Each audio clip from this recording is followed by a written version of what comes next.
তারা বলেছে আমরা জান্নাত দান, একটি বিশেষ দলে ভোট দিলে জান্নাতে যাওয়া হবে।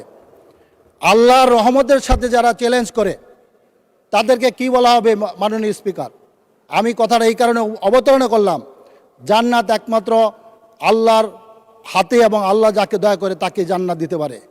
কিন্তু আমাদের পাশের আমাদের সামনে যে দল, তারা সেদিন বলেছিল বাংলাদেশের ধর্মপ্রমাণ মুসলমানকে বিভ্রান্ত করার জন্য তারা সেদিন জান্নাত নিয়ে বাড়িতে বাড়িতে ঘুরেছিল।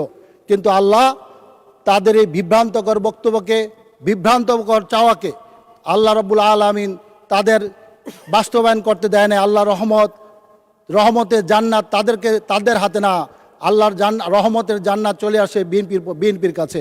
সুতরাং আমি বলতে চাই, জান্নাত নিয়ে আর কোনো রাজনীতি যেন এদেশে আর কোনো ধর্মীয় রাজনীতি যেন এদেশে না চলে। আমাদের সামনে যে দল বসে আছেন, আমাদের সহযোদ্ধা দল অপোজিশন জামাতে ইসলাম, আমি একটা হাদিস দিয়ে অবতারণ করতে চাই। হাদিসটা এটা কোরআনের আয়াত। আল্লাহ বলছেন, আমি যাকে চাই তাকে আমি আমার রহমতের মধ্যে প্রবেশ করাই। এটা আল্লাহ পৃথিবীর কাউকে কোনো বান্দাকে দান করে নাই। কিন্তু গত নির্বাচনে একটি দল আল্লাহর সেই রহমতের চ্যালেঞ্জ করেছে।